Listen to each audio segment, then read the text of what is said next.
Hi everyone, it's great to be with you, and I want to continue with the theme of the Lord wanting to bless us. He won't let this go with me, and I know it's because he wants to communicate it afresh to me, but he also wants to communicate it afresh to you. I know many people are feeling the many emotions of being locked down and the changes that have been thrust upon us. But in this time, this secret place, many of us also have been really blessed by the times we've been able to have with the Lord. And if you haven't been in that place, that's no judgment. And it's been different for everybody. But the Lord does want to bless you. I've obviously been reminded time and time again, and it's a central part of our ministry, the Aaronic blessing, and the Lord instituted that. He told Moses that Aaron was to speak it over the children of Israel, and as a result of it, his name would be on them, and therefore on us, and we've looked at that.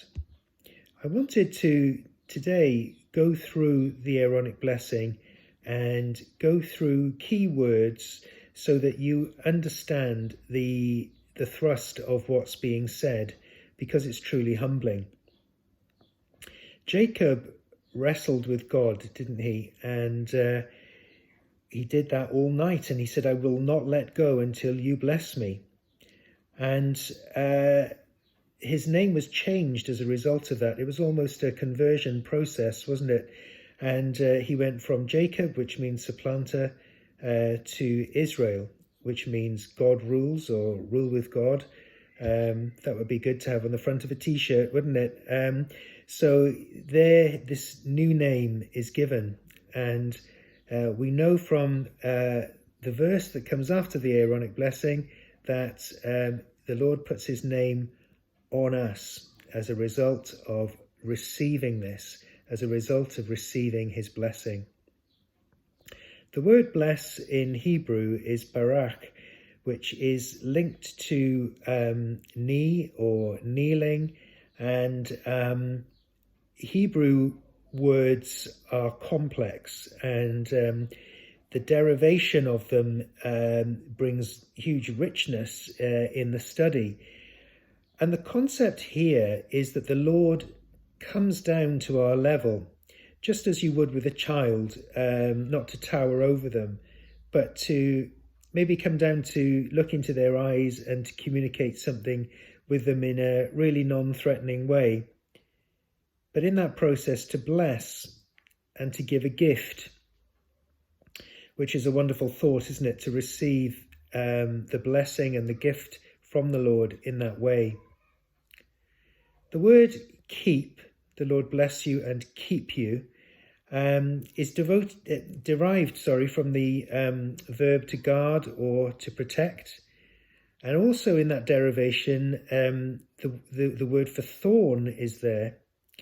And the concept is that when the shepherd was out in the wilderness and he had to hedge in the sheep, then he would often find thorn bushes and make a corral to protect them from wild animals, to keep the wild animals out. The thorn hedge would be there.